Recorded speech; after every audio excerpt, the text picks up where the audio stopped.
please subscribe and don't forget to press the bell icon to get notified whenever we upload a new video.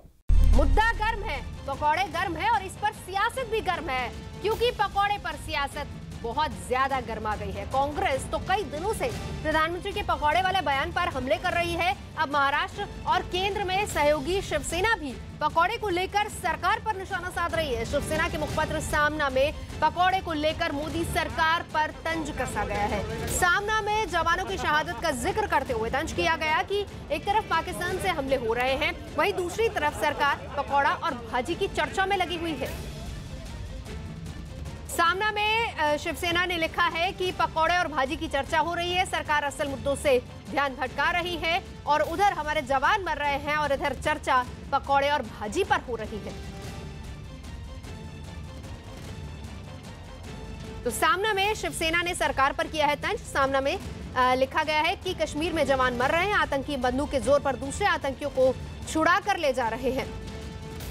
Kashmir के हालात बदतर हो चुके हैं, कश्मीर में हर रोज जवान शहीद हो रहे हैं। पाकिस्तान के अकेले पड़ने की बात कही जा रही है, लेकिन उसके आतंकी हर रोज हमला कर रहे हैं, इससे तिरंगे का मान घट रहा और सरकार पकौड़ा भाजी की चर्चा में लगी है।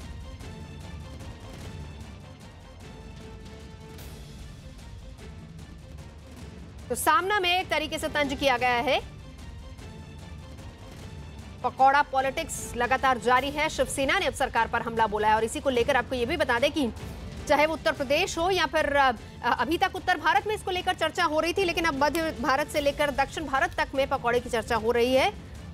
मनीषा कांदे इस वक्त हमारे साथ शिवसेना से जुड़ चुकी हैं। मनीषा जी, सामना में लिखा गया है कि पकौड़ा पॉलिटिक्स, लेकिन पकौड़ा पॉलिटिक्स तो विपक्ष कर रहा है, वो तो सिर्फ एक जिक्र किया था प्रधानमंत्री ने।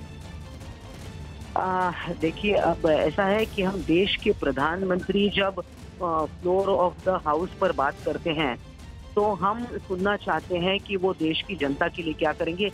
ये तो कल का भाषण ऐसा था कि 2019 की चुनाव की तैयारी लग रही थी। तो अब ये बेरोजगार नौकरियां मांग रहे हैं और सरकार पकौड़े की बात कर रही है। जी जी। तो ये मतलब क्या अपेक्षा रख सकते हैं हम? अगले 1 साल बाकी है अब सरकार को, और हम चाहते हैं कि पेट्रोल डीजल के दाम कम होंगे क्या? हम चाहते हैं, लोग सुनना चाहते हैं बेरोजगारी कम होगी क्या? लोग सुनना चाहते हैं कि पाकिस्तान के साथ हमारा आगे किस प्रकार का व्यवहार होगा। ये सब हम सुनना चाहते हैं और यहाँ पकोड़े की बात हो रही है, तो ये बहुत निराशा है इस सारी। तो क्या लग रहा है आपको कि असल मुद्दों का जिक्र नहीं होता है, जानबूझकर ये सब हो रहा है? अब वो तो प्रधानमंत्री जी को प्रधानमंत्री की तरह जवाब देना चाहिए, ना कोई भारतीय जनता पार्टी के नेता के तौर पे, क्योंकि वो फ्लोर ऑफ द पार्लियामेंट पे बात कर रहे हैं। ये कोई चुनावी रैली नहीं है। मनीषा जी जरा रहिए हमारे साथ, अब क्योंकि ये बड़ा मुद्दा और मुद्दा गर्म भी है और इसको लेकर सियासत लगातार हो रही। तमाम विपक्षी पार्टियां तो अब तक सियासत कर रही थी पकौड़े को लेकर, लेकिन अब सहयोगी शिवसेना ने भी सरकार पर तंज किया कि असल मुद्दों से ध्यान भटकाने के लिए इस तरह की बातों का जिक्र हो रहा है। लेकिन क्या कह रहे हैं बीजेपी अध्यक्ष अमित शाह, जरा वो भी सुन लेते हैं। अभी अभी मैं पढ़ रहा था, चिदम्बरम साहब का ट्वीट पढ़ रहा था कि मुद्रा बैंक के तहत पकौड़े लगाने का किसी ने ठेला लगा दिया। इसको रोजगारी कहते हैं? हाँ, मैं मानता हूं कि बेरोजगारी से तो अच्छा है कि कोई युवा मजदूरी कर कर मेहनत कर कर पकौड़ा लगा, अपने श्रम परिश्रम से पसीना बहा कर हजारों लाखों करोड़ों युवा जो स्वरोजगारी की दिशा में आगे बढ़ रहे हैं, पकौड़ा बना रहे हैं, छोटी छोटी स्वरोजगारी ले रहे, उसको आप भिक्षुक के साथ कंपेयर करेंगे? किस प्रकार की ये मानसिकता है? सभापति महोदय, पकोड़ा बनाना कोई शर्म की बात नहीं है, इसको भिक्षुक के साथ कंपेयर करना शर्म की बात है। सभापति महोदय, वो बेरोजगार था, पकोड़ा बना रहा है, उसकी दूसरी पीढ़ी आगे आएगी, देश का बड़ा उद्योगपति बनेगी। कोई चाय वाले का बेटा आज प्रधानमंत्री बनकर इस सदन में बैठा है। इनको मालूम नहीं है पकोड़ा बनाने वाले का उतना ही महत्व है। विजय सोनकर शास्त्री इस वक्त हमारे साथ जुड़ चुके हैं। मनीषा कांदे हमारे साथ है। विजय जी, सीधे सीधे शिवसेना अब आपकी ही सहयोगी आरोप लगा रही है कि असल मुद्दों से ध्यान भटकाने के लिए आप इस तरह की बातें करते हैं, नौकरियां दे नहीं पा रहे, बेरोजगारों पर तंज कसने के लिए पकौड़ा पॉलिटिक्स हो रही है। नहीं, देखिए, शिवसेना मुझे लगता है कि विपक्ष के और देश विरोधी ताकतों के ट्रैप में आ चुकी है वरना जो यह मुद्दा है वह बेरोजगारी का मुद्दा वो कितना संवेदनशील है और उस पर हमारे अध्यक्ष जी ने और खासतौर से प्रधानमंत्री जी ने जो बातें कही हैं उसको समझने की आवश्यकता है।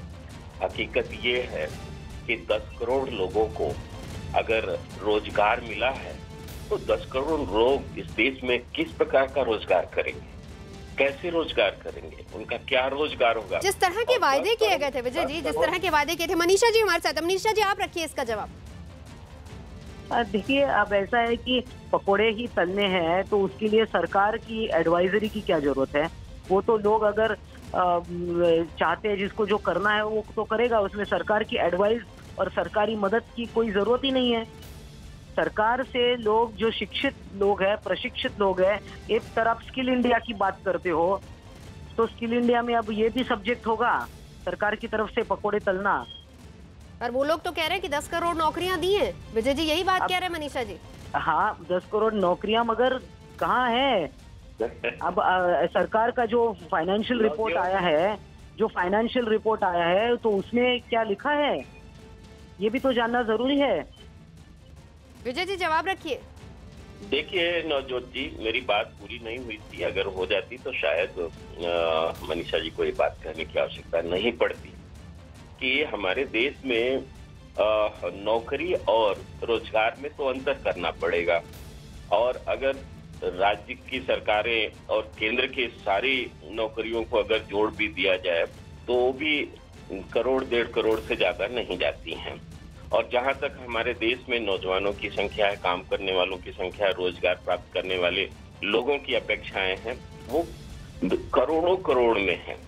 तो अगर उसमें कोई सब्जी बेचता है, कोई पकौड़े बेचता है, कोई चाय बेचता है, तो यह कोई ऐसा धंधा नहीं है। हम तो, मैं खुद मेरे सर, जब आप लोग सत्ता में आए थे, जब आपने वायदे किए थे तो तमाम जो लोग बेरोजगार थे, जो इतने पढ़े लिखे, इतनी बड़ी बड़ी डिग्रियां जिन्होंने ली हैं, जो स्किल वर्कर्स तक जो है, वो तो यही कह रहे थे ना कि सरकार आ रही है, अच्छा है, हमारे दिन बदल जाएंगे, हमें अच्छी अच्छी नौकरियां मिलेंगी, बड़ी बड़ी कंपनियों में हम नौकरी करेंगे।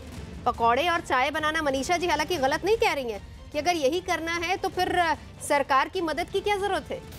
नहीं, जो हकीकत तो ये है कि ये जो 10 करोड़ लोगों ने मुद्रा योजना से लिया होगा, वो सारे लोग पकौड़े बेचने या सब्जी बेचने या चाय बेचने के लिए नहीं लिए होंगे। ये गलत एक परसेप्शन बनाने की कोशिश की जा रही है, पर देश का नौजवान समझ रहा है सारी चीजें। जो लोग एसी में बैठ करके योजनाएं बना रहे हैं, उनको क्या पता कि देश की वास्तविकता क्या है और देश के युवा किस स्तर तक काम करते हैं, कहाँ कहाँ तक संघर्ष करते हैं। हम लोग संघर्ष करके आए हैं। हमारे भी घर में सब्जी का व्यवसाय होता था, लेकिन आज मैं भी पार्लियामेंट का मेंबर बना और साथ में मैं राष्ट्रीय प्रवक्ता हूँ भारतीय जनता पार्टी का। वो दर्द हम समझ सकते हैं कि किस तरह से कैसे वो ये जिंदगी जी जाती है और कैसे उसके आधार पर आगे बढ़ते हैं। आज सब्जी बेचने वाले के परिवार से मैं पार्लियामेंट मेंबर बना, मेरे 2 बेटे आगे बढ़ रहे हैं, MBA किए हैं। और मैं विजय जी को ये कहना चाहूंगी कि अगर सब्जी नहीं बेचा गया होता, 1 मिनट मेरी बात सुनिए, अगर सब्जी नहीं बेचा गया होता या पकौड़े नहीं तले गए होते या चाय नहीं बेचा गया होता तो आज यहाँ तक पहुँचते क्या। मनीषा जी जल्दी से रिएक्शन रख दीजिए अपना। मैं विजय जी को यही कहना चाहूंगी आपके माध्यम से कि अगर ये तो लोग अपने आप भी कर लेंगे। नहीं, अपने आप नहीं कर लेंगे मैडम, सुनिए मेरी बात। इससे तो इसमें सरकार की सब्सिडी या सरकार के स्टार्टअप या सरकार की दुकान लगाने के लिए लोगों से मदद लेनी पड़ती है। देखिए, जब भारतीय जनता पार्टी के अध्यक्ष बात करते हैं तो लोग कुछ अलग अपेक्षा करते हैं। 1 मिनट मेरी बात सुनिए। अगर बैंक से किसी को पकौड़ा तलने के लिए, सब्जी बेचने के लिए, चाय बेचने के लिए अगर पैसे मिलते हैं तो वो कोई साधारण बहुत बहुत शुक्रिया हमारे साथ जुड़ने के लिए। जस्टिफिकेशन अपना दे रहे हैं विजय सोनकर शास्त्री। उन्होंने कहा कि इसके पीछे भी मेहनत लगती है, लेकिन रामदेव इसको लेकर क्या कह रहे हैं वो भी सुनिए जरा। अभी पहले कि आप पकौड़े बेचकर भी काम कर सकते हो। उनके विरोधियों का ये कहना कि आप बच्चों को पढ़ाते लिखाते हो क्या पकौड़े बेचने के लिए। देखो, काम कोई छोटा नहीं होता। देखो, काम की छोटी की बात मैं कहता हूँ, चाहे चाय पकौड़ा हो, चाहे जो है कोई बेकरी वाला हो, चाहे कोई अखबार होकर का काम करता हो, काम कोई छोटा नहीं होता। लेकिन क्या कोई अपने बालक को पढ़ा लिखा कर, ग्रेजुएट कराकर टेक्निकल डिग्री दिलाकर ये कहेगा कि आप पकौड़े की दुकान लगा लो। नहीं, वो ये नहीं कह रहे हैं कि आप पकौड़े की दुकान लगाइए, वो कहते हैं कि आप विपक्ष ही फैला रहा है। वो ये कह रहे हैं कि आपको कुछ नहीं आता है तो आप चाय पकौड़े की दुकान तो लगा सकते हो। तो पकौड़ा पॉलिटिक्स का मुद्दा गर्म है।